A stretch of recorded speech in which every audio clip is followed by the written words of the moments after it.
It's time for the final word in sports all across the state. You're listening to Sports Talk with your hosts, Phil Kornblut, Will Pelagic, and the Professor Tom Hayes.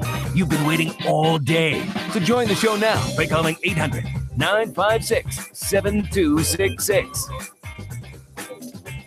It is indeed a Talking Tuesday here on Sports Talk from the capital city. Phil Kornblut, Will Pelagic, Professor Tom Hayes at your disposal. Hope you've had a wonderful day. Boy, the weather turned a little bit nice today. Kind of had that fall feel to it. Not entirely. Still a little humid out there, but we're getting closer. We're getting closer. Hope you folks in the PD area and down that way in Conway and other parts of the state, Myrtle Beach, any area being affected by the flooding, hope you're doing okay. Hope we can take your minds off of that for a couple of hours.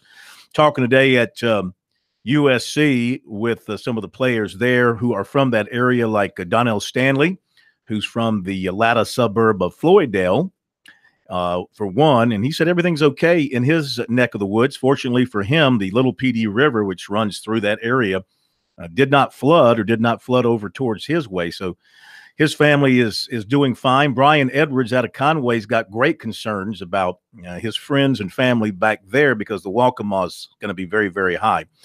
So anyway, we hope things go well with all of you. Today, Will went up the hill to Clemson, where Dabo Sweeney gave a rather emotional, I guess, taking from your comments and others, emotional description of what happened in the conversations with Kelly Bryant and giving him the word that he is being supplanted at quarterback? Using his words, he said it was, quote, a tough day to be a football coach, in that delivering a message to a guy who he says he loves like a son, to Kelly Bryant, that he is at least going to switch roles and take a lesser role on the team. Although, according to him, the particulars of the quarterback situation will not change, in that both Trevor Lawrence and Kelly Bryant will play. It's just Trevor is going to go out there first. Kind of what we heard Dabo say last night on his call-in show. He repeated during his media availability today, and the fact that if you look at the data, you look at all the raw numbers and just look at it with your eyes, the offense runs differently with Trevor Lawrence in there. It's looked more efficient with Trevor Lawrence in there. I looked and crunched the numbers today. Trevor has basically engineered 14 scoring drives, 13 touchdown drives, 1 field goal drive. That's 94 points, Corn, in case you didn't do the math in your head right there mentally from Latta. And Kelly Bryant, 7 touchdown drives, 1 field goal drive, 8 altogether, 52 points, almost double the points total from Trevor Lawrence. And again, not all that is him throwing. A lot of those drives were just Trevor Lawrence handing the football off to Travis Etienne and Tavian Feaster. But Pro, as we've said, and we said this yesterday, and we've said this over the course of a couple of weeks now, this is a different feel when number 16 is there versus number 2.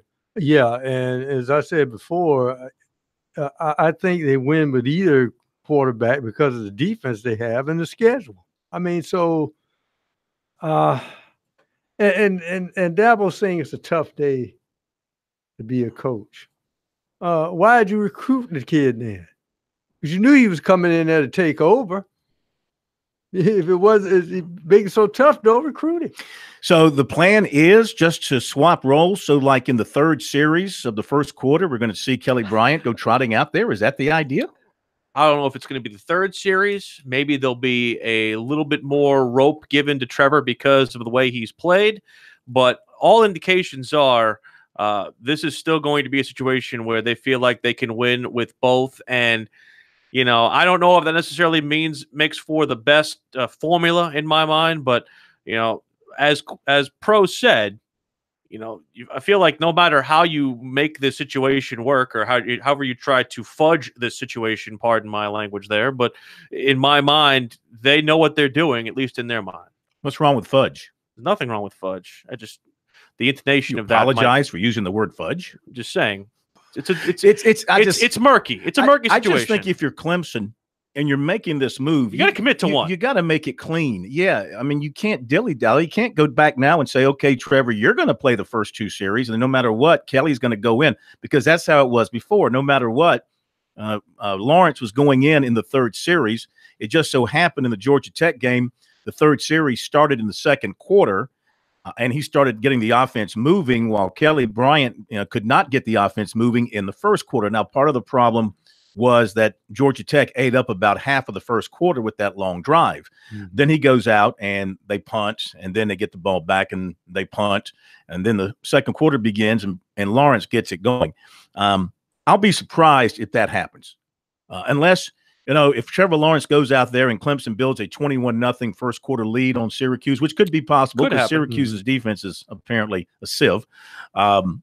Then you might see him just go ahead and, put Bryant out there in the 2nd quarter. If it's a tight ball game, and it's going back and forth, Clemson scoring, Syracuse scoring, et cetera, I mean, I'll be surprised if they go to that formula of automatically subbing the quarterback after saying we're going with this guy now. Let's use a pitching analogy. Yeah. Fastball, slider, inside, up, down. What works better against defenses? We've seen if you have the quarterback who's quote unquote best runner, and then suddenly you hit him with the lightning bolt, or have the lightning bolt come out and pull him out and put in the changeup. Here's my whole take on this. And again, I said this yesterday. Trevor Lawrence opens up more of the playbook. And I even asked Dabo directly, what does Trevor do and how does Trevor's work in the vertical passing game, how does that impact this move? And he says it impacts it greatly, but he still said that Kelly Bryant can throw the deep ball. I don't really know if that's true. I think that might be a little bit of, I don't want to say hogwash, but hogwash. In my mind, I think Trevor is a better runner than Kelly is a deep thrower. I think Trevor does more things better than Kelly then Kelly does better than Trevor. Over at USC today, of course, they're getting ready for going into Snell, as in Benny Snell. Junior. Yes. You catch that, going into Snell? Benny Snell Jr. Thinking about that all day. Cleaned it up just for the show purposes because we have young children that listen to this show. And Brian Leonard, he does not like to hear foul language on the show. So anyway, Benny Snell, they're going to be running into him, the SEC's leading rusher in Kentucky, the SEC's leading rushing offense going into this game. And the Gamecocks, as we noted last night, 4 straight losses, largely due to the fact of they could not stop the run. They could not stop an individual. In each of those 4 games, Kentucky had a running back go well over 100 yards against the Gamecock defense. And now you're talking about facing one of the best running backs in the country with a very mobile quarterback who came in from a junior college and has taking over as a very good quarterback in this offense for Kentucky. A couple of notes from USC. Ortre Smith will miss the rest of the season because of that kneecap issue that was causing him a lot of pain. So he'll have surgery next week. Casey Crosby had surgery on a finger today. Will Muschamp said he should be okay. Chad Terrell was back at practice today. He's not cleared for contact yet. He's still a few weeks away. Rashad Fenton was back at practice today. He should be good to go. And the NCAA said no to immediate eligibility for Janelle Cook. So he will have to sit this season. Guy who missed the game for Clemson at Georgia Tech, Kendall Joseph, back at practice yesterday. Jordan Williams also back at practice. They're worried about Noah DeHaan, though, about the offensive lineman there. They worried about a nerve issue in his shoulder and also trying to kind of get things going there with him. They say he might have to miss the rest of the season because of some potential surgery there. All right, it is a Talking Tuesday. Of course, you're going to hear from the coaches. We can also hear from you. 800-956-7266 is our phone number across the state. It is free, as are we. Our email, talkback at sportstalksc.com, and on Twitter at sportstalksc. We'll have recruiting for you. Another of the state's premier basketball products is leaving, as Malcolm Wilson today, early this morning, in fact, at 6 a.m., committed to the Georgetown Hoyas. Can you really blame him, though? Because he's a tall, skinny kid that still needs some development, and you get a chance to be coached by Patrick Ewing. You don't play any non-conference games at Georgetown, so I'm sure he's very happy about that. They don't what? They don't play any non-conference games at Georgetown. They play a very soft, I would say. Are you saying their slate is very slim? I would say it's about as slim as him. Yeah, pretty slim. Well, you know what? He's a shot blocker and rebounder, a lot like Ewing was coming out of Cambridge Latin High School. Yeah, they had to fatten up Ewing when he got to Georgetown. Then he became a man beyond men. So we'll get to your calls. We'll hear from the coaches. We'll do recruiting and a visit from Kerry Tharp, too, as we talk NASCAR later on. We'll be back.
Sports Talk is the sports talk show of Main Street, South Carolina. From the coast to the mountains, we cover it all. Just a reminder, tomorrow on Sports Talk, or not tomorrow, later on this week on Sports Talk, Thursday Sports Talk, we will be live at Clemson, back to the scene of the crime, if you will. Going back up to Clemson on Thursday, we will be at Your Pie right there on Earl Street. I went by there today, Corn, and nice little setup. Little ledge there, just right off the main drag there at Clemson, and fantastic spot for us. We'll be there from 6 until 8 on Thursday, part of our Palmetto Pigskin preview tour. And while we have Clemson on the brain, did want to at least send a shout out and a congratulations to the Hoods, David and Nikki, with the birth of their child Eli, who came early this morning to them. That is terrific. That is terrific. Congratulations to those two. I only hope that he looks like her, because I wouldn't want to go through life looking like David. Wow. I'm just saying, that's my congratulations to the two of them. There is no truth to the rumor that he was born with a mono tripod coming out of the womb like the two of them wield when they go to interviews. I don't know. Were you there? Did you see what was coming out of the womb? I have it on authority from TigerNet that that did not happen. Do they have video? I'm surprised there wasn't. Surprised it was not in a video. 800-956-7266. You know what? They might have it, but it's behind a paywall. Oh. Well, then we can't see it. I know. A couple of quick notes from Syracuse. They will be without their tight end for this week's game against Clemson. That's a shame. Dino Babers revealing that Ravian Pierce sidelined indefinitely, unspecified lower body injury. He also missed a game with UConn with the same issue this past weekend, so he is out. Also, we have from the SEC spanking Kentucky. So if Kentucky beats South Carolina Saturday night, you can rest assured they're not going to storm the field. Oh, they yeah. got hit with a $100,000 fine for a second offense under the policy of prohibiting access to the competition area. Well, they wouldn't storm the field. Beating Carolina is old hat for them anyway. Who said that? You know, the last time. I'm sorry. I'm very snarky today. I am so sorry. It's the ride. I'm telling you, the ride up there and back works on your mind. It's so bad. Why do you think I'm in a bad mood most Tuesdays? I don't know. The last time South Carolina won consecutive SEC road games in the same season. A while ago. 2012. They beat Vanderbilt. They beat Kentucky. It's setting up for them. You're trying to tell me that's it's a little sanctimonious thing. Well, the thing I'd ask everybody talking about Snell, can Kentucky count on Debo going down again? And Bryson Allen Williams went down last year. Yeah, a lot to happen there. All right, to the phones we go for a few minutes. Then we'll hear from the coaches coming up. I'm about to say Dabo Sweeney. Dabo Sweeney. It's easy to say Debo. Dabo Sweeney and Will Muschamp. Recruiting coming up as well. We go to Bob and Casey. First up tonight here on Sports Talk. Bob, how are you? Welcome in. How you doing? Good, sir. Hello, Willie. Hello, Brother Tom. How you doing, Pro? What's up, sir? Good. Listen, Syracuse is a plus 23 in that game, and I'm just going to throw out a few. That's why I called about the Pierce injury. He was fourth on the Orange last year, 29 receptions, 263 yards, 9.1 average, 4 touchdowns. So he was fourth on the receiving with tight ends and wide receivers. I'm reading that out of Phil Steele's magazine. So just FYI, so Syracuse, that's quite a chunk of their offense. Thank you. Have a good night. Appreciate it. Eric Dundry is also a big chunk of their offense, too, and that's a guy who you have to account for. Last time they had a mobile quarterback that they faced, they did not fare well. Well, I'm not so sure not having their tight end is going to make a difference one way or another. I mean, I know he's a good player, don't get me wrong, but they seem to be a team, number one, that relies on the speed of getting to the line of scrimmage and catching you off guard, putting you on your heels in terms of substitutions.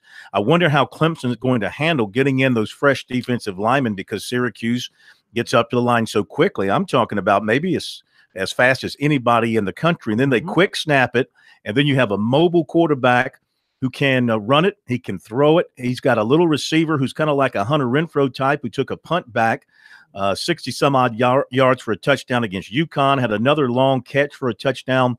He kind of sneaks behind you if you're not paying attention, and they hit the big ball on you there. I mean, that was Babers' thing when he was at his previous stop of Bowling Green. Bowling Green. I think it was. Yeah, that made him popular and famous. and he's taking that to Syracuse. And, you know, they haven't played anybody. This is true. I mean, Florida State, I hate to say it, they're in the nobody category this year. And they're not going to beat Clemson this coming Saturday. There's no way they'll beat Clemson this Saturday. But, I mean, it's possible they could throw a scare or two into them if they can, you know, break a big play, a big chunk play against them. Of course, the biggest topic around Tiger Town is the quarterback, Trevor Lawrence, basically supplanting Kelly Bryant as the starter, although not full-time player. Here's Dabo Swinney on the decision made this weekend. Kelly's done nothing wrong. I mean, he's played well, but it's really no different than our scrimmages and our practices all fall camp. Some scrimmages, Trevor ran out first. Some series, Trevor ran out first. Some Kelly ran out first, and those guys just played. And that was one thing I was really proud of Kelly about all fall camp is he just focused on him and playing well when he was in there, whether he was with the ones, whether he was with the twos, whether we subbed him in a series, it didn't matter. And he came out a little ahead after camp. And so that's where we were. But competition went on to the field. We've played 4 games now, and you know, it's a difficult thing, man, to you know, it's a tough day, but it's just where we are. I've told y'all that many times. You know, if we saw a change, if there was a change, we'd probably all know it. And that's what happened Saturday. And Kelly didn't do anything wrong. He played well. But Trevor just exceeded. I mean, he's really, after 4 games, productivity and just the sheer data, he deserves to run out there first, you know, this game. You know, again, just like we changed it up all fall camp. But that doesn't mean Kelly, you know, doesn't deserve to play. Man, we trust Kelly. We believe in Kelly. Kelly's a great football player. It's the MVP of the ACC championship. This guy started, 18 games or whatever. It's a good football player, and he's already helped us win, and he'll continue to help us win. You know, but that's where we are this week. But we're very fortunate to have 2 guys that can play, you know, because one of them's going to be hot. The chances of them both being cold is probably not real good. So we like where we are. And again, it's really not anything that's not natural because that's the way it's been, you know, all camp. And so I'm excited for Trevor. I think he's earned it. And, you know, that's really it. But we're definitely going to continue to get number 2 in there. And I know he'll continue to play well. How much more diverse does Trevor make your offense with the vertical passing? Yeah, well, I mean, there's no question he has just elite ability to push the ball down the field. I mean, that's pretty obvious to see. But Kelly's also demonstrated that he can do everything that we need him to do in that regard. He's demonstrated that this year. But you know, just because a guy's got a stronger arm, that don't mean that you can't run the same offense with this. That's not accurate. Kelly, if he'd shown he couldn't do it, that'd be different. But Kelly has worked his tail off, and he can do everything that we need him to do. We don't have to change the offense for either one of these guys. You know, a lot of people think, you know, Trevor can't run. Trevor can run. And the more he plays, the more you'll see that. You know, here's my thought on it too. They've done a wonderful job throughout this entire process, going back to January, avoiding a quarterback controversy at Clemson. They really have. They've been able to kill that message. There is no quarterback controversy at Clemson. It was Kelly Bryant. We got the young guy. We're going to bring him along. Kelly kept winning the job, you know, through all the various forms of competition in the winter, in the spring, in the pre-fall, in the fall, whatever. Now, I think you have perhaps created a quarterback controversy because of the fact that, listen, there's no guarantee that Trevor Lawrence is going to go out against Syracuse or Wake Forest, whoever is up next, and light it up. And if he stumbles and the offense stumbles, and then you have to run Kelly Bryant back out there, what do you have? Sticky situation. You have a quarterback controversy. And that's what you're going to have to deal with. And I know they don't want to get into a situation where they've got rotating quarterbacks. I just don't think that they could have justified putting Kelly Bryant out there first after the way Trevor played this past week.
We are Sports Talk, South Carolina Radio Network, along with the occasional Dropbox tone.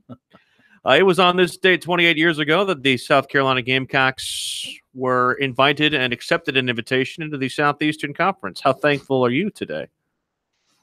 Oh, personally, I'd be happy they'd have stayed in the ACC, to be honest with you. That's my feeling. I understand. I mean, that's the great rivals. If the ACC had stayed the ACC, instead of if everything had stayed the same, I'd have been perfectly happy with that. The ACC was a great, close-knit, intense, heated rivalry conference throughout every step along the way. Now, South Carolina has benefited hugely financially from being in the SEC. Don't get me wrong. You don't hate that nice check that comes to you. I don't get a penny out of it. I don't get a dang cent out of it. I'm just saying, just me personally, as whether it's media or fan, I thought the ACC was a great league in terms of the competitiveness and the intensity between the schools. Now, who does South Carolina have as rivals in the SEC? I mean, who do they really hate that they can stir things up in the SEC? Who do they get passionate about in the SEC? Missouri. I'm kidding. That's a joke.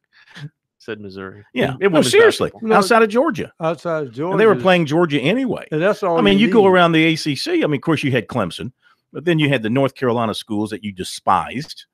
You had your issues with Maryland, and a lot of this was in basketball. But of course, the football is no better in the ACC today than it was back then.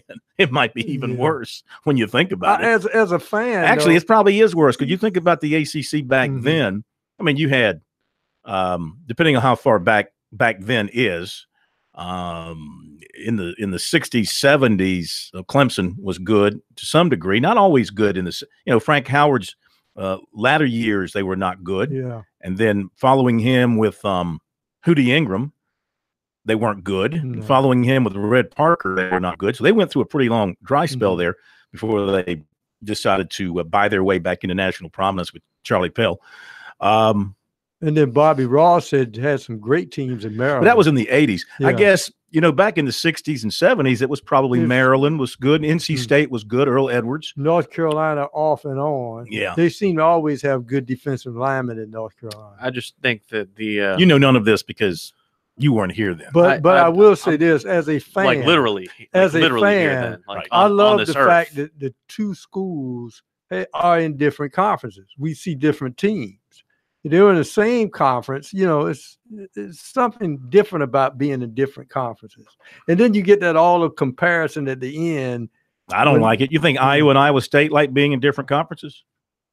They were never in the same conference, though, were they? No. I don't know. But I mean, they've never been in in the same conference. I mean, do you think they enjoy having Yes. I mean, Missouri and two Kansas. different leagues in the state? Missouri and Kansas don't play anymore because they're in different conferences. It's But they more were Kansas. together for, They were. and that's a sin that they don't play each other. Texas- It's a sin that Texas and Texas Yeah, A&M don't I play each other. understand. All right, over at USC today, Will Muschamp talking about Kentucky. What's that line now? It flipped, right? It's flipped a couple different times. Yeah, USC opened as a favorite, and I think 1 point. it got switched around to About Kentucky. 2.5. It's going to be a cool, clear night in Lexington, about 60 degrees, no threat of rain on Saturday at this point in Lexington. The line currently is 1 or 1.5 in favor of Kentucky. If you're thinking about going early for Keeneland, forget about it. They don't open until next weekend. Capasso? What is that? Huh? What is Keeneland? The racetrack. Oh, okay. Yeah, the racetrack. A lot of people go to the game because they got a chance to go to the track. Bet The the- track bet- is not running. Bet the ponies. What's it called? A meet. Their meet doesn't begin until next weekend. Very nice. Anyway, it's always fun going to Kentucky.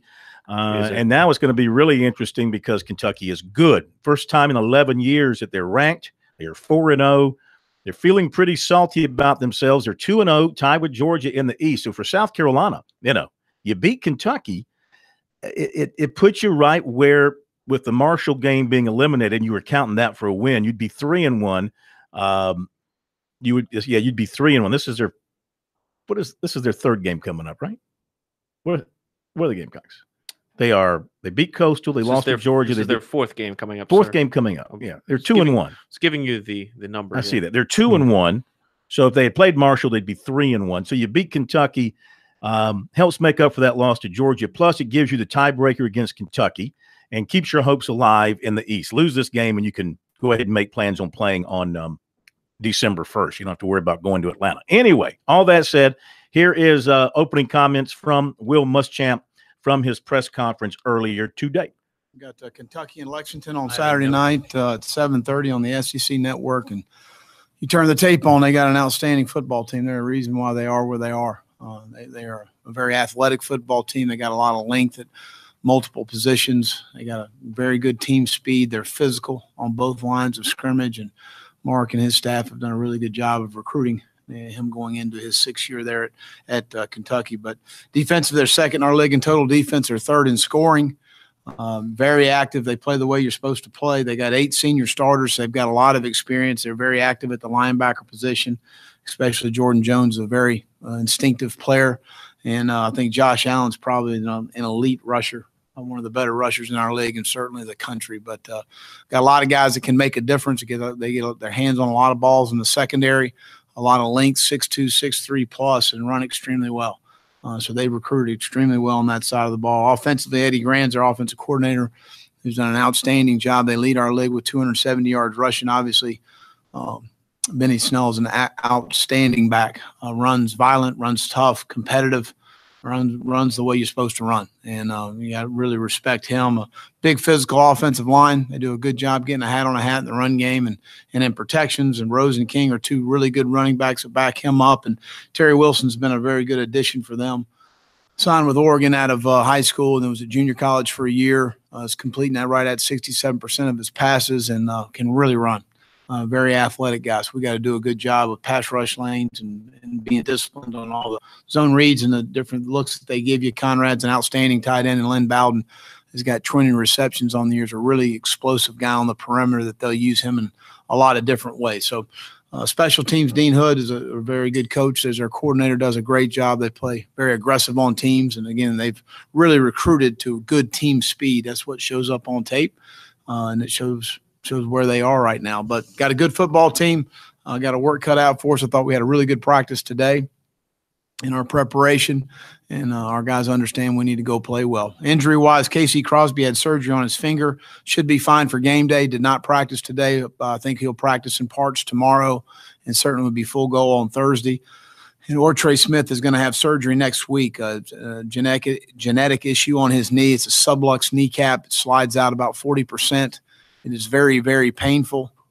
It's something he has been dealing with over a long period of time, obviously, but certainly it's really affected him this training camp. He's had a hard time with it. We've exhausted about every measure we could medically to alleviate the pain and days off and different things. And I'm really frustrated for him. I know he's been extremely frustrated this fall, not playing at his full go potential. And we'll have the surgery that'll end his season for this year. He should be back for spring ball. And Jamel Cook will sit this year as far as eligibility is concerned. All right, Will Muschamp, more from him coming up, more from Dabo Sweeney coming up, and recruiting coming up as well. Kerry Tharp in our next hour to talk about the race at Charlotte and the race behind us this past weekend at Richmond as they go on the Roval at Charlotte this weekend. That should be a lot of fun. We're talking about Kentucky being the favorite. Kentucky has failed to cover in each of their last 8 games as a home favorite. South Carolina has covered their last 7 as a dog away from home. So as close as that spread is, if that holds true, it stands that South Carolina will win. Well, it's I guess the reason why Vegas has kind of been wishy-washy on the fact is it really should be, honestly, Kentucky probably favored by around 3, according to what some of the metrics say, but they are factoring that metric in there. It's probably why that 1.5 points is probably down the way it is. Well, you got 2 teams that have lost to Georgia in the East, Missouri and South Carolina. But if you're Missouri and South Carolina, you still have to think you run the table in the East, because Georgia still sits there and has to go to the other Death Valley, LSU, and they got to play Auburn.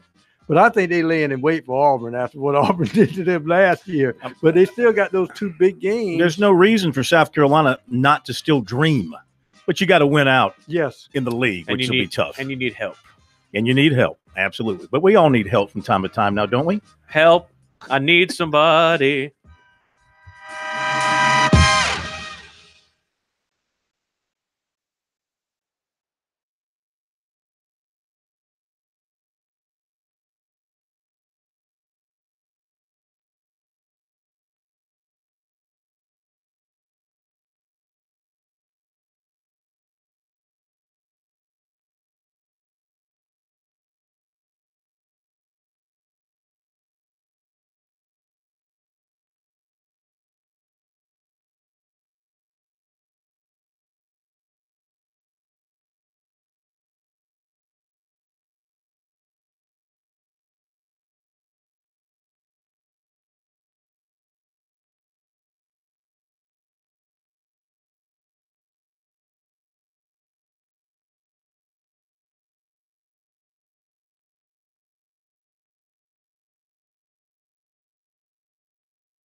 Now back to Sports Talk, South Carolina's most listened to sports talk show for more than 30 years. Welcome back, Sports Talk, South Carolina Radio Network. Well, more football in just a moment, but there is a situation developing around South Carolina men's basketball we want to bring you into awareness of. We're hearing through a source that South Carolina's incoming freshman, Jermaine Couisnard, will be ineligible to compete for the Gamecocks this season because of an academic issue. It is unclear what that academic issue is. He has been cleared by South Carolina and by the school to basically receive the aid that he get from a scholarship to not only be on scholarship but also be able to practice, but ineligible to compete this season for South Carolina. This is something that was basically a situation that continued through the summer, and I know that there was a lot of people who were wondering about his eligibility and whether or not he would get on campus or be on campus. But in reality, Corn, this is obviously a terrible thing for South Carolina, at least from the standpoint of one of their incoming freshmen. Indeed, you hate for that to happen. 6'4" shooting guard out of Montverde, Florida, and the guy that they thought could come in and give them some help right away this year, considering how depleted they are in their backcourt. So you redshirt him, you bring him along, you get him ready for next year. You still have coming in TJ Moss in the backcourt. Trey Campbell is a veteran transfer coming in. You have AJ Lawson, who they've raved about this summer, coming out of Brompton, Ontario, Canada. In fact, we'll do recruiting here in just a moment, but the player we talked about last night who's from Canada that is looking at Clemson, he and A.J. Lawson are very close friends. They communicate almost every day. They're both from Brompton. And, of course, with Campbell in there, Gravitt gets to move back to his more comfortable position. Yeah, I think that's got to be a bonus for South Carolina, if you ask me, because he is not cut out to be a point guard. We do have a message out to the South Carolina men's basketball team spokesperson. We have yet to get anything back from them official, so it's not been confirmed by the folks there, but we have it on good authority that that's possibly not going to be a situation where Couisnard's able to play. We go to Ben in Myrtle Beach. Then we'll hear more from Dabo and then recruiting. Ben, welcome into Sports Talk. How are you? Oh, I'm just fine. How you guys doing? Man, we're doing great. How's the flooding down your way? Everything all right? Oh, I'm as cool as a cucumber and dry as a bone. That's good to hear. Good to hear. What's going on? I watch Texas A&M play, and I watch Missouri play, and I watch Kentucky play. Those are our next three games, and we had better watch out. We could easily lose all three of those games. Missouri, they got a passer and receivers, and they kind of salty on defense too. And as far as Kentucky goes, if we lose, I want to lose by them passing and not running over us. I'd like to see us go in there with a five-man line. And I don't know, do y'all know if Belk's going to make the trip or not? Or they said he was back at practice on Sunday, so that's one thing that is a positive for them. Muschamp was not asked about Belk today. Maybe he should have been. He was not asked about He mentioned Belk on the Sunday teleconference and said that Belk was back at practice, so they plan on him being back. But again, like you said, Ben, I don't know why they don't just make the quarterback beat them. Like, I don't understand why don't they just load the box. You got guys on the outside who you're confident in, and Fenton and J.C. Horn and Jamias Williams and guys like that on the outside. Play zero coverage on the outside and dare them to throw it. Here's the key. The best way to dare them to throw it, in my opinion, Ben, is to be aggressive on offense and get up by some points. And then Kentucky has to throw the football. See, it's been when every time the game, notice when South Carolina wins and Kentucky wins. Usually South Carolina win, it's going to be a 2 to 3 score lead. If you let Kentucky stay in the game, they can stay on schedule with that running game. And so that's the key to me, is being aggressive on offense. Of course, the thing at Clemson earlier today was Dabo Swinney talking about the quarterback switch at Clemson. Kelly Bryant demoted in favor of Trevor Lawrence. The emotional messaging from Swinney was very evident. He talked about the chat he had to have with Bryant earlier this week. It's a bad day to be the head coach. You know, it's a bad day to be the head coach. Most days it's good. It's a bad day, you know, because I love Kelly. This is one of the, you know, it's emotional for him. Tough day. I mean, I gave him the day off last night. It was a rough afternoon. We don't get him here till 4 o'clock. And, you know, I met with him yesterday afternoon and you know, just Streeter had already met with him on Sunday and talked through it. And I had texted with him and said, hey, let's sit down, you know, Monday. And so we met yesterday afternoon. It was emotional. It's tough. It's tough because he's played well, and there's not a guy that's ever been here. So it's, as long as I've been at Clemson, there's not a guy that's more committed to this program than Kelly Bryant. And there's not a better leader. This guy is he's the epitome of what you want. He's what you want your son to be like. You know, I mean, I love him like a son. And so it is a very difficult conversation. And he's very disappointed. But, you know, I don't have any doubt that he'll show up and go back to work and respond. You know, so but it was tough. I mean, listen, I'm glad God ain't a coach. I can tell you that. I can tell you I'm glad, because as a coach, you have to be critical. You know, you've got to rank people. It's hard, man. And I'm thankful that God ain't that way. You know, with God, he's everybody's first team. You know, there is no first team, second team, third team. You know, we're all 5 stars with God. You know, and we all got an eternal contract with warranty. You know, we're under warranty. So I'm glad God ain't a football coach. I know that. And that's not a good – I hate being in that situation, but that's my job. You know, my job is to critique, judge, evaluate, hold people accountable, be fair, and do what's right. And, you know, so it doesn't make it easier, but where we are, what we're doing this weekend is what's right. Just what's right. And we'll see where we go from there. So it's tough. It's hard. You know, it really is. I mean, it's tough. You know, I always tell people, you know, it doesn't always go our way, and you know, you just got to respond. And when we have adversity in our life, or it doesn't go our way, you know, it can destroy you, it can define you, or develop you.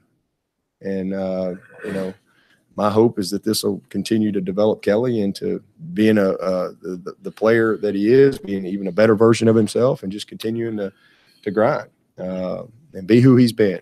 Is that a new spring bait and switch there with Dabo? It's just Dabo. You know, that's how he talks and what he says. In a way, I know he says it's tough, but your responsibility is also to those other players in that locker room. And that responsibility means that if your guy behind center is the best guy you have to win, then you fulfill your responsibility to the other guys in that locker room. That's as easy to be as what it is. You know, listen, I'll say this for Clemson, going back to the spring, after the spring game, when we were talking about the quarterback situation, Tony Elliott said, you know, the guys in that locker room are ballers, talking about those veterans who, you know, been through it. And he said, ballers love to play with ballers, and they will understand if a young guy comes in who is a baller and can make them champions.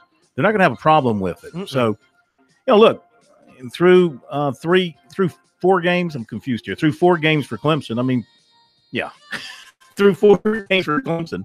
See, this is messing me up, this Marshall game being canceled by USC. 4 games. Through 4 games, I mean, you know, Lawrence has proven himself. He's proven himself in terms of his ability to think on his feet, and his cool and calm under pressure. Why wouldn't you be impressed if you were a veteran? How many games did Carolina play? 3? Yes. I passed the test. You saw the sun.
Round 2 of Sports Talk up next with your hosts Phil Kornbluth, Will Pelagic, and the Professor Tom Hayes.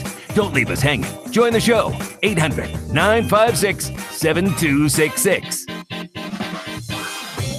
It is a Talking Tuesday here on Sports Talk. We're doing a lot of talking. Coaches are doing a lot of talking. You're doing a lot of talking. Talk. And we've got recruiting coming up for you here in just a moment. 800-956-7266, the number. Email talkback at sportstalksc.com, on Twitter at SportsTalkSC. You can also converse with us on our live Periscope on Twitter.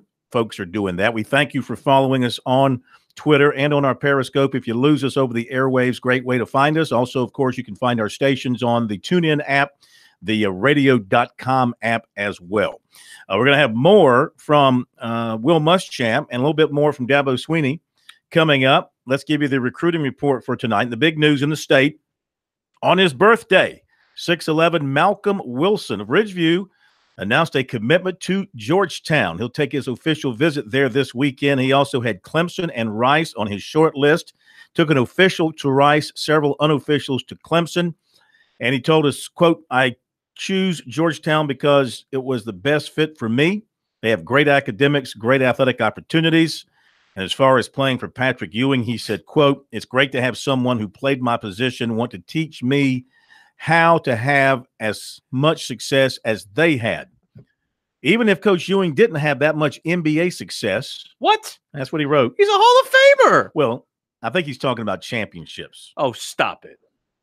That was added editorially by you. Now, are you a – no, that's a quote. I am quoting. That's garbage. Are you a Knicks or a Nets fan? Who nobody roots for the Nets. No self-respect. They're in Brooklyn now. Stupid. Come on. So anyway, he says it'll be amazing to have someone want to coach him.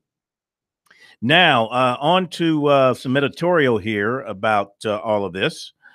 He's part of a talented group of seniors, Wilson is, in South Carolina's 2019 class.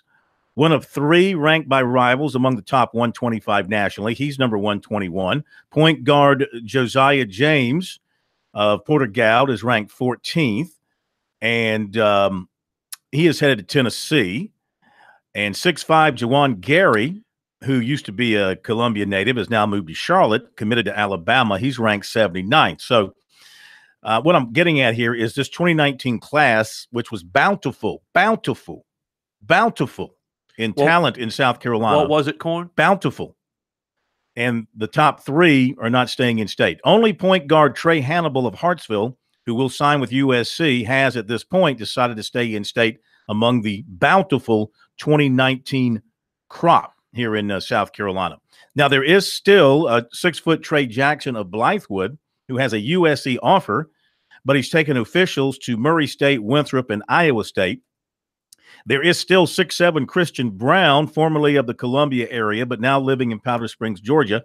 He's ranked 65th by rivals. He's taken officials to Clemson and UNLV, but the Tigers have not been pushing that hard for him of late. He did meet with recruiter Steve Smith last week, but Georgia has been on him very hard. In fact, their entire coaching staff came in to visit with him. He's going to visit Georgia unofficially this coming weekend.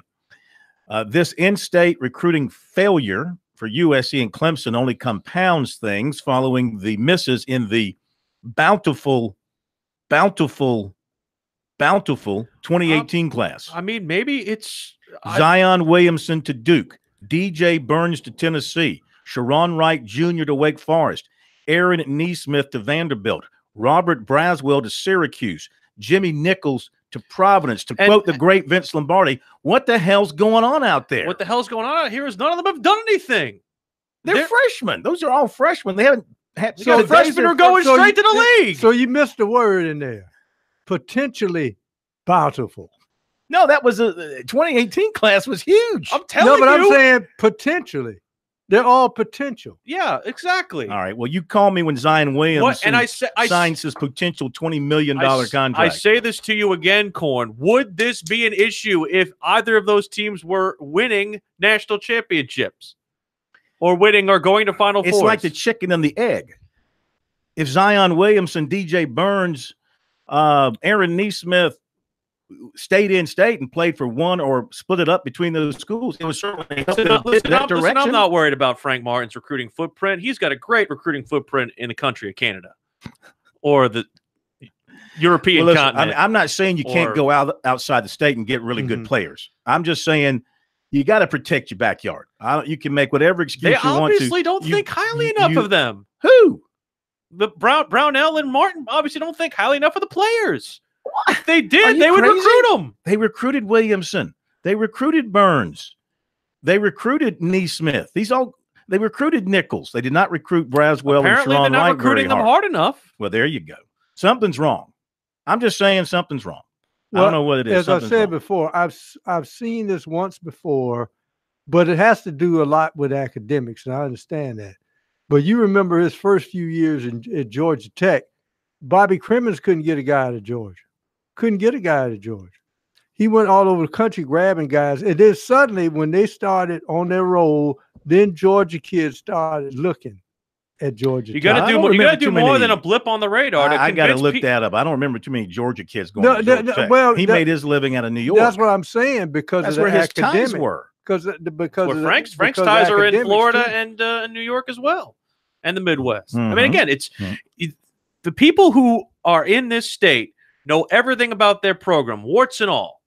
So if you're going to try and rid the warts off of the minds of people who grow up in this state, you need more than just a blip run to the second weekend of the NCAA tournament or one Final Four. I'm going to say that, South Carolina in-state has not benefited from its Final Four run, and Clemson in-state has not benefited from its Sweet 16 It's 1 year. You need more than just 1 year. Mm-hmm. You have to show the players hope. You have to show the players potential. No, you have to show the players. No, you have to show the players results, Corn. But you're never going to get that in basketball in Clemson and South Carolina. That's my point. Unless these guys start staying home. Mm-hmm. They're not going to be compelled to stay home if they don't feel like they can win. They can win. South they Carolina don't feel like showed they can you can win. get to a Final Four. You can get to Clemson one. Showed you can get to an Elite Eight. How many is that? Clemson One. got to an Elite Eight in 1981. I think it was 1980. 80. Yeah. And then they get to a Sweet 16. And at places that they're going, like where Zion went to Duke, I guarantee you, more than one. I guarantee you, if Zion Williamson had signed with Clemson or South Carolina, and then you added one of these other players to that, which he might have attracted it, those teams would be going somewhere and going somewhere deep. I don't know about that. Okay. First round exit. Other news: 6'5" shooting guard Gerald Drumgoole, lose to Winthrop. LaPorte, Indiana, will visit USC this coming weekend officially. Was scheduled to visit Maryland last weekend, but he canceled that visit a few days in advance. He's out of Rochester, New York, as you know. La Lemure School is the same school that USC got Brian Bowen from. Gamecock assistant Chuck Martin recruits that area, knows Indiana very well. Drumgoole is a guy who was the player of the year in Rochester as a junior, 20 points, 8 rebounds a game, won a state championship, was a standout at Peach Jam in July, then started getting the offers. Maryland and Georgia were the first. He's got UMass, George Mason, Buffalo, Rhode Island, Temple, St. Bonaventure, DePaul, and others. He's also hearing from Georgetown, Iowa State, Minnesota. He was also a tight end in high school before deciding to focus on basketball. 6'9", Wildens Levesque went to VCU last weekend. He goes to UMass this weekend, USC the weekend after, Penn State on October 13th. The Gamecocks might be in for a visit tomorrow. VCU is coming in on Thursday. 6'7", Christian Brown of Powder Springs, Georgia, formerly of Columbia, taking an unofficial at Georgia this weekend. I think I mentioned that already. Steve Smith was in to see him last week. And Clemson was in last week to see 6'4" Alex Hemingway of Newburgh, Indiana, during a workout. He's not heard back since. He has taken an official visit to Bradley. There you go with recruiting. And remember, you can check it out on our website, sportstalksc.com, and on Twitter. A little phlegm there. Right there. Look up. Little coffee-induced phlegm. Yeah. On Twitter. It's not coffee. It's not coffee.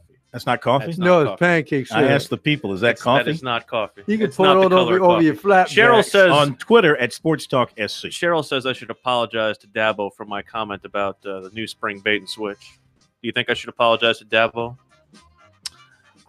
You made it. That's your your baby. You made that baby. I just have one question. I had nothing to do with that baby. I just have one question to Dabo about God. Is he a fan of the RPO or is he more of a read option guy?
This is the place to talk Tigers, Gamecocks, and more. Sports talk across the state on the South Carolina Radio Network.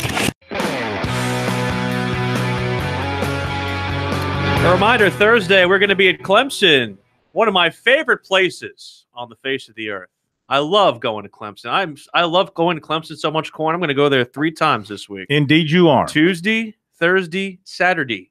And we'll be there Thursday with Your Pie, the folks there right off of Earl Street in Clemson, doing our Palmetto Pigskin preview remote, previewing the Clemson game against Syracuse. It is not a revenge game, by the way.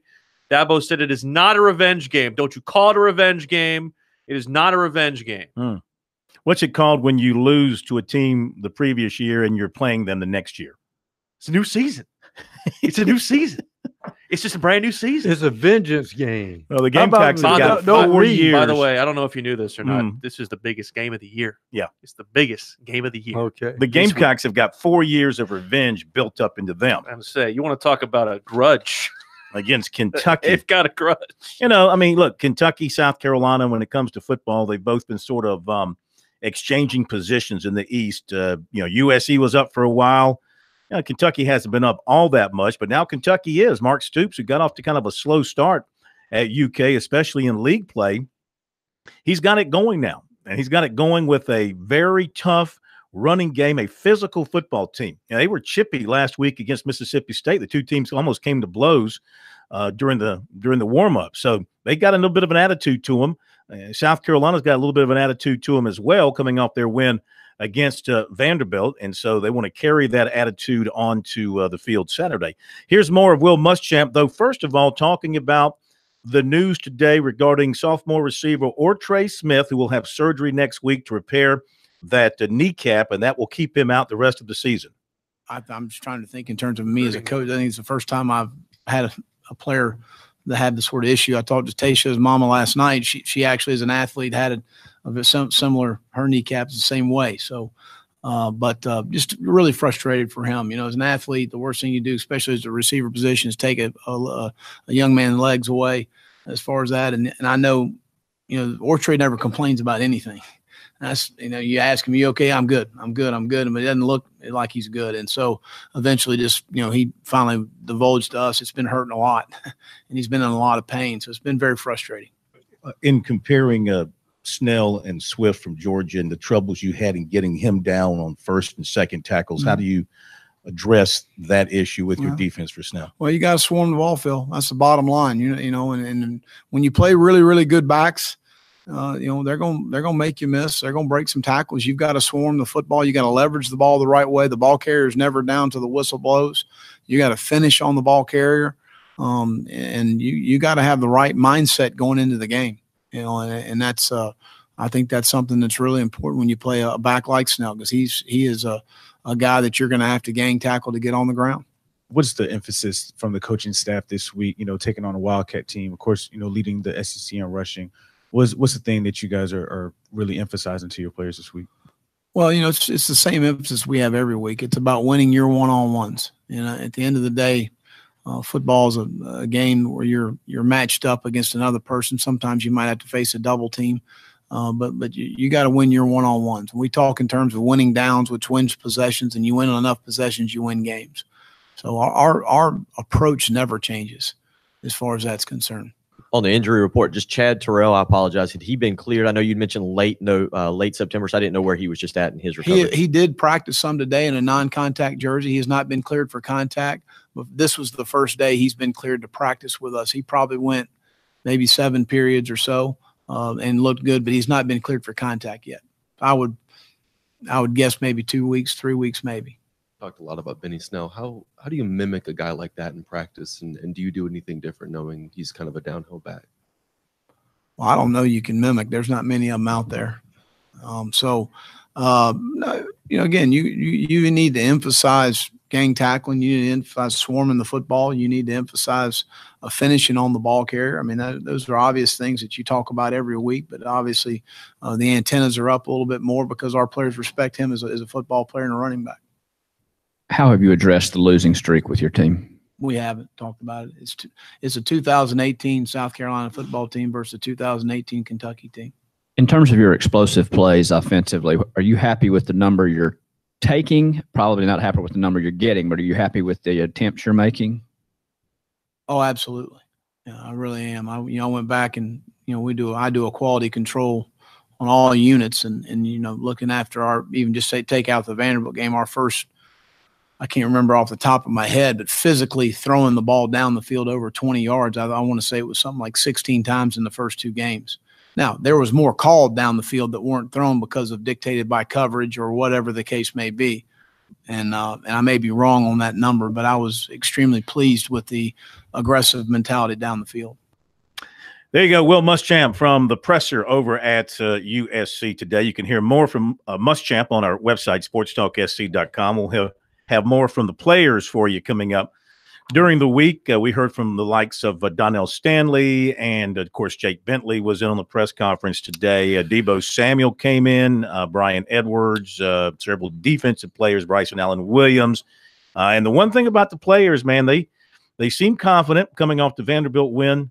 They seem focused about Kentucky, the old one game at a time thing. And, they know this is a golden opportunity for them to play the 17th ranked team in the country on their field and get a quality win to put them right back in the hunt in their division. You said we heard from a lot of Gamecock players. We didn't hear from 2 players in particular with Clemson. We didn't hear from both quarterbacks, Trevor Lawrence and Kelly Bryant, after the quarterback switch. Later on in the show, we're going to tell you why Dabo Swinney did not necessarily authorize that communication. As far as the Gamecocks go, I'm not going to sit here and say Will is not addressed this, but I know one thing. The players know it's there, and that's one thing that Jake Bentley said after the game against Vanderbilt. He said, he was asked basically point blank, how much is the streak? And he says, it's there. Mm-hmm. People think about it. I mean, there isn't a South Carolina player on the roster who has beaten Kentucky. When did you think you would ever see that, by the way? Well, basketball-wise, yeah. I can see that. Yeah, you can't say that for the basketball team because they have a victory over Kentucky. Yeah. Well, the football team has, they owned Kentucky for a while. They had a nice winning streak because Spurrier, when he came to South Carolina, he'd never lost at Kentucky. Then he lost once. I think that streak ended. But then, for the most part, I think Spurrier had the upper hand. 15 they lost. Who's that? Kentucky. They lost in 2015. They lost to Kentucky. Yeah. But of course, most recently, it's been the other way around. But this could be a weird year. Maybe this is the year that Kentucky beats Florida but loses to South Carolina. The end of streaks. Let's go to Hank in Columbia. You are up next here on Sports Talk. Hello. Hey, Corn. How's it going? I think Carolina had beaten Kentucky like 14 in a row or something, 13 in a row before that Spurs. Yeah. But on the basketball thing, Corn, I just wanted to comment on that. Part of that whole thing with the basketball is that I don't think you can say, for the Dukes, they're a different breed. They're blue blood. These kids that go to like a Syracuse or a Tennessee or Alabama, those schools are not schools that can boast Final Fours either.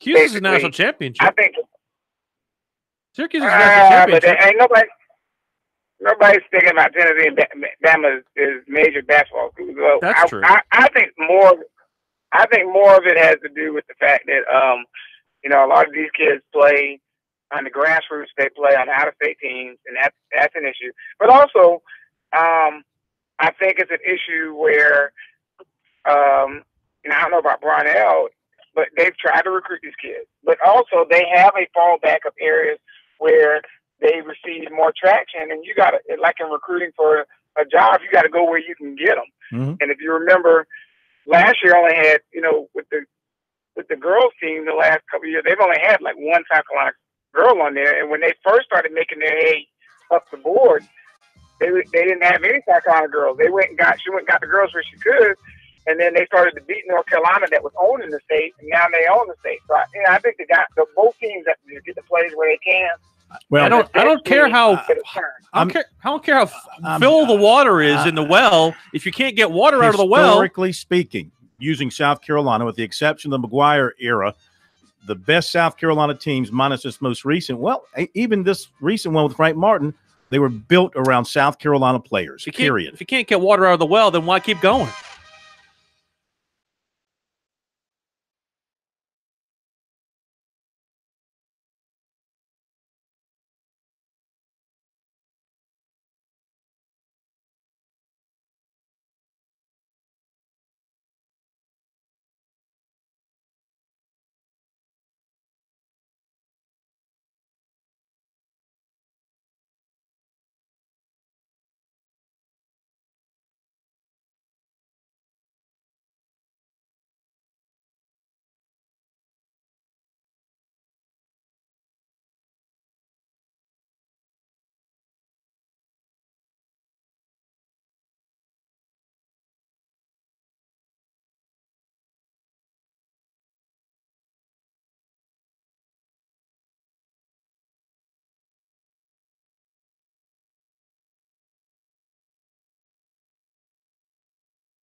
I was so excited for this week because they're actually going to do something, Corn, which they don't usually do during the playoffs, and that is turn right. Yes. Easy for me to say. Turn right, turn left, and who knows how they're going to turn as we welcome in the president of Darlington, Kerry Tharp, to talk some NASCAR with us here on this Tuesday night. First of all, good to have you with us, sir. How are you? I'm doing great, Phil. Good to be on tonight. Yes, sir. Right. This weekend's going to be a lot different than what we've seen over the past several years, actually. Yeah, before we get to that, let's go back to Richmond and another quality race, I thought. It wasn't settled until basically the very end of the race when Kyle Busch, he and the number 2 car battled, and certainly he had a lot more left than Keselowski did, and he pulled away to that victory. Kevin Harvick second, Martin Truex Jr. third. So the big three finished 1, 2, 3. But an exciting race and a good night for NASCAR, I thought. I thought it was, and Richmond Raceway brings some great racing. They had a lot of improvements done up there to their infield and garage area. It's one of my favorite tracks. As you mentioned, I thought that the racing was very competitive. There were several lead changes. You looked like Truex probably had the best car, but then Keselowski and Kyle Busch got into it and got into a really heated competition there. And, Kyle Busch had the best car there at the end. And so, but I thought all in all, it was a very good playoff race and certainly I think gave the fans something exciting to watch. And so what do we have now? I think we've got 3 drivers who've already clinched a spot in the next round. Yes, I think so. I think you've got Kyle Busch. Certainly he's one. Brad Keselowski's one. Truex is clinched, and I think all that Kevin Harvick has to do is start the car Sunday at the Roval. Just start the car. And he'll qualify. Does he have to finish? That's a question. Well, no, he doesn't. He has to start the race. Is what he has to do. So let's hope he can do that. But certainly, so you got four guys pretty much locked in. With 8 other spots, and you look down there towards the bottom, and you got Denny Hamlin, you got Eric Jones, you got Clint Boyer, and you have Jimmy Johnson, who are really fighting for their lives and fighting for their playoff lives, and so I think one of those guys is probably going to have to win the race if they want to continue to proceed in this championship run. Yeah, and this is where these playoff points come into play, and drivers who don't win races in the playoffs, they've got enough points built up, correct, to advance to the next round? That's right, and that's where these stage wins come into play. And everybody probably says, well, what is a stage win at Dover in June? Yeah. Well, it means that you might be able to carry it on, during the playoffs. And so I think we saw that last year with Martin Truex Jr. He really capitalized on the new system that they have now in racing, where you accumulate stage points and they carry over. So, I think that some of the drivers heading into Charlotte this weekend have a little bit of a cushion, but then there's probably 5 or 6 that probably are pretty nervous right now. So what does this week in Charlotte, how does it differ from a normal Charlotte week, just simply, and also how does it differ from the other road courses that NASCAR uses in its vintage? Well, that's a great question, Will. I don't think it's like any other road course on the schedule. In fact, there's no other course like it out there. It's part oval, part road course. I think there's 17 turns in the course. It's 2.28 miles. They've had several test sessions there over the course of the spring and the summer. But I know even at the last test session about 6 weeks ago, they were still changing the configuration of the course because too many people were wrecking. And so, it's been interesting to listen to some of the drivers on talk radio and on Twitter this week talk about that they really have nothing to go on, no notes. I heard Kevin Harvick even say today, I don't know what to expect. And so it's going to be unlike anything we've seen. Which I have to hand it to NASCAR. I have to hand it to Charlotte Motor Speedway for trying this, and it's certainly one thing. One thing's for certain, it's got people talking about it. That's for sure. Well, nothing surprising coming out of Charlotte ever, right? I mean, I know that they're kind of the bad boys of NASCAR. You know, the anti-establishment guys. They're always kind of tweaking things and trying to come up with that big program. Well, they really are, and I have a lot of respect for those folks up there, Bruce Smith, Marcus Smith, even before when Humpy Wheeler, former Gamecock, was up there for years. He's one of the greatest promoters in the history of the sport.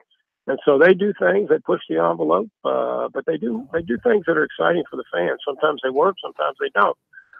So, I mean, this is a risk that they're taking, but I think it's a calculated risk. Their race up there in the fall had become kind of stale. And so I think they thought here, you know, a while back that they're going to change this thing around and see what happens. And so, you know, like I said, as long as they're talking about you, you know, we'll find out late Sunday how this thing turns out. But I can tell you there's going to be a lot of people watching it. So before we let you go, all that flooding down your way in the counties around you, any impact on Darlington proper and your property? How are things there? Well, the racetrack held up very well.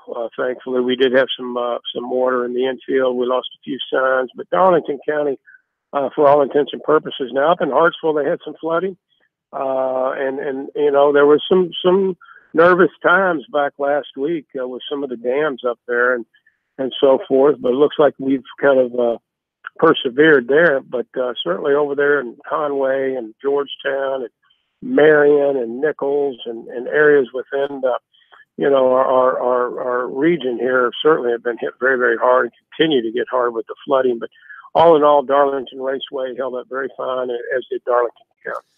All right, KT, thank you, man. Looking forward to the racing this weekend because it is a new feel. And, of course, there's a cutoff here, so there's going to be a lot of drama as well. Should be a lot of fun. Thank you, sir. We'll talk to you next week. Absolutely. Y'all have a good one. Thank you. You got it. Thank you very much. Kerry Tharp. We got some news out of Clemson tonight. According to Matt Connolly, who's first reporting it from the state newspaper, Kelly Bryant, for the second consecutive day, did not practice, did not show up. One thing that did come out of today's media availability is that Dabo did give Kelly Bryant the day off today, or yesterday, rather. Gave the day off Monday because of the emotions involving the news. So he did not practice. And according to Matt, he has not practiced for a second consecutive day. Now, there is speculation about whether or not a transfer could be in the works for Kelly. If he plays in another game, that would basically give him his final year of eligibility. Yeah, that would kill people. Have to remind you, you can play 4 games, no matter what grade you're in. You can play 4 games and now be redshirted. Yeah, and that's why we're seeing now around the country a lot of these different players transfers announcing, "I'm going to transfer," which means I'm not going to play anymore for my team. I'm going to finish out the school year this semester and then transfer in January. I mean, they're not going to transfer right now. You got to finish out the school year. Right. And then you can transfer. But then you can transfer as soon as October the 15th, or at least that's when the cutoff date is, when you can at least how could you transfer in midterm from an academic standpoint? I'm saying that's the contact period. I'm saying you can basically announce your intention by then officially on that date. That's the drop. That's the date that they gave for you to start basically being able to talk to schools. Now, part of the new rules. This is the thing that I hope that the NCAA is doing, but somehow what I've seen out of the NCAA, I don't think they are doing it. It's almost like before you pass a rule, get guys around the table and ask yourself, how can this rule be abused? Right. Before you put it out there. Because a lot of people just talk about the positives without trying to look at the negatives. In fact, I've been at jobs. What they call it is unintended consequences. Yeah. What I'm saying is, I've been in jobs where I'm sitting there as the troubleshooter, and I'm sitting there, and people think I'm complaining, and I'm not complaining. I'm just asking what can go wrong. Yeah. If we do this. Again, one of the things. Let me just say this. I mean, if he's thinking about transferring, all of a sudden your Clemson quarterback position becomes an issue. Yeah. Because, you got Chase Bryce. All right. Now he becomes your backup freshman, redshirt freshman. Yeah. Trevor Lawrence, true freshman. Ben Batson is your emergency third quarterback. Let's just stop at Bryce. But I mean, you're gonna win a national championship with a true freshman quarterback backed up by a redshirt freshman quarterback. Well, in the ACC, I think you can do that. Yeah.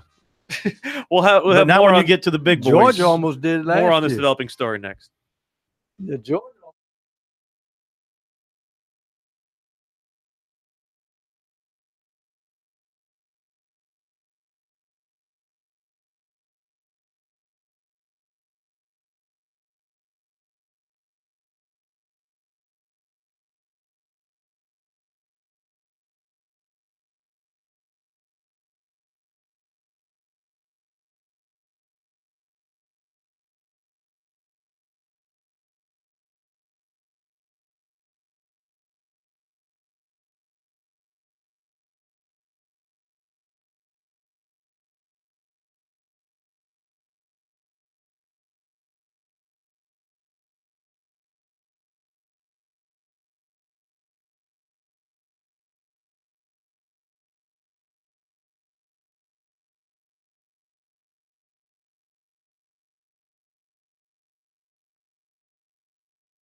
These guys, they never sleep. Check them out on the web at SportsTalkSC.com. Now, more of Sports Talk on the South Carolina Radio Network. Well, things have just gotten more precarious in the big bad upstate and them there hills, Corn. Kelly Bryant not in practice for a second consecutive day, reported by multiple media outlets now. And I tell you what, it's difficult. It's a difficult situation. It's a delicate situation. We had basically thought that they were handling it all correctly up until this point. But as you know, we've been talking about this 4-game rule for a while now. There's a reason, I think, not just given the play, but there's a reason that they made this move now, because maybe they respect Kelly and they say, hey, you know, if you want to stay, go ahead. But if not, here's your option. Yeah. Well, this is an interesting turn of events because based on what we've heard from Dabo today at his press conference, he kind of made it sound like, Kelly Bryant took it like a man. He's a team player, loves his team, loves the university. And not saying he's leaving. Maybe he just needs a couple of days. Maybe he needs a week to clear his mind on this thing, But missing practice for 2 days is not a indication that you are planning on staying around. And he wants to be a starter. He wants to be a player, one more year in college football. So he takes advantage of this new rule and he takes a knee, so to speak, on his career at Clemson, sits out, this game, doesn't play anymore, preserves that year of eligibility and finds a place where he's got a chance to start. Though, as we have seen, those grad transfer quarterbacks, these fifth-year quarterback transfers don't always work out for the best for both the quarterback and the new team. It's weird because, Kelly Bryant did a lot for Clemson over the last year and change. And basically, according to Dabo, they had not made any decision that they were going to change the hierarchy and even said that this was not a lifetime contract for Trevor Lawrence. But we're seeing more and more the impatience of the college athlete, whether it's right, wrong, or indifferent. It's just it's become a trend. Rare is it about you. It's mostly about me. I mean, when things are going well and we're winning and I'm playing, it's not you. It's me. It's about you and us. But if things aren't going well, I got to look out for number one. And I don't blame them. I mean, listen, in today's world, you got to go get yours. And plus, you can't tell me he doesn't feel wronged. You can't tell me he doesn't feel wrong. He's like, what did I not do? 16-2 as a starter. Okay, I had a bad quarter against Georgia Tech. What did I not do over my 18 games as a starter? Especially, you're going to blame the Alabama loss on me when we had several drops and our defense and no pass wasn't protection. Particularly good. No Come pass on. protection. So you can't, and I'm sure he's got people in his head, family, friends, saying, man, you need to go ahead and find yourself somewhere else to play. Well, even if he doesn't, I think he owes it to himself, and we're talking about me, to see what the options are. Now, he may look at all his options and be right there at Clemson. Well, you're right. And here's the thing. I mean, I want to sit here and jump over the horse too soon. Put the cart before the horse. No, I wasn't saying that. I wanted to jump on the horse or off the horse, whatever the horse is doing. Careful. Don't look at me like that, Brian. Okay, just because you got a migraine, don't be looking at me like that. What I was going to say is, you touched on it. I mean, we're here speculating, and he might at the end of the day decide to stay. But now that we hear this, Kelly Bryant has worked too hard to get to this point to where he's not ready for his college playing days and meaningful games and meaningful moments to come to an end. No. He wants to play somewhere. And this is where you put me ahead of you. And maybe we sometimes in our eloquence in talking to the media and others, we overstate the love of school and the love of program when we love ourselves first. I don't overstate so when you cannot expect, if you're Clemson and you're Dabo Swinney and the coaching staff, certainly you could not expect Kelly Bryant to just take one for the team and say, you're right, take my job. I'm just going to stand here on the sideline and hold a clipboard. Well, basically the rest of the season. The comment that Dabo made, and we played it earlier in the show, he said that if he came to me today and said he wanted to transfer, he said he'd be disappointed, but he wouldn't judge him. But here's the other thing that's really troubling from Clemson's perspective. If Kelly does transfer, that's Zarek Cooper, Hunter Johnson, Tucker Israel, Kelly Bryant. Tucker Israel does not count. I'm just saying that's four people who played quarterback who were listed Tucker Israel never played. It's four people. He's a people. Four members of the Clemson football team who are listed on the position as quarterback who left the program. How in the world, Tyson Fumachan aside, who you have a commit from, how in the world are you going to get another guy in here to play behind Lawrence while he's here at Clemson? It'll be interesting, but see, to me, and Fumachan hasn't signed anything yet. If I'm just putting myself in Kelly Bryant's shoes, this is a unique situation in that when Deshaun Watson's last year, everybody says Clemson's going to have a drop off. Then everybody, including Korn and other people, I don't know if Kelly Bryant is the guy. Then he comes in and fills in for arguably the best quarterback in your school's history. Not arguably, is. And he thrives. Wins the ACC. And then, you know, you put the ball in front of him like Lucy in front of Charlie Brown, and you snatch the ball away. Careful. And he gets the feeling. You're going to hurt yourself. Say, no, my little bony elbow. This is I mean, this is really a very surprising development based on today's press conference. Now, they did not make either quarterback available this week. And we'll see what happens moving forward with availability of the quarterbacks, which I think is a mistake. They handled this thing, I think you said it a minute ago. They handled this thing, and maybe you said it. They handled this thing very well. Yes. All the way up until this point. Now they're starting to mess it up, I think. We'll see what happens. This all could turn out fine, and nobody is going to know the difference moving forward. But it also could turn out to be a major blunder. If this turns into something that causes a gulp loss down the road. So why would Jalen Hurts not do the same thing in Alabama? He doesn't have the right offer. He didn't like what's out there. Huh? Well, he's got eligibility remaining, doesn't he? Sure, he's only a junior. Well, that's the reason why. There's only one feeling I can have about him not going there, because I could see his dad being a football coach. Here's why. Son, this is what you pick. Good point. I think his dad already said that. You're not gonna just shy away now. Here's the reason. That's what quitters do. Here's the reason why Hurts isn't transferred, because Hurts is not an Alabama native. Hurts is from Channelview, Texas, pardon me. Yeah. And he could probably transfer to any one of those in-state schools in Texas. And given what we saw over the offseason when it came to all those waivers being granted to guys going to play with hardships back home, I guarantee you he could probably get in one of those Texas schools and not have to sit out a year. Yeah, his hardship is called Tua. He's got Tua disease. He's got. I want to mention a couple things real quick. Samoan hardship. Real quick, congratulations to Jim Toman. Got good athletic genes. Says one of his sons has already taken a scholarship offer from, I think it was Florence. Was it Florence Darlington Tech?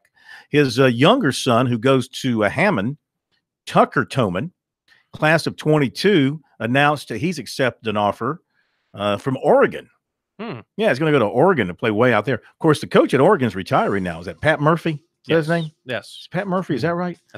That sounds accurate. He's retiring. Also, in football, Seth Williams, who we talked about the other day, offensive lineman from Statesville, North Carolina, is going to visit Clemson again Saturday for their game with Syracuse. Now, let's get this straight again. His son's going to Oregon, not Oregon State. Oregon. Oregon. Oh, Oregon State was where the guy retired. Oregon State was where the coach retired. Okay. Yeah. Because Oregon. Yes.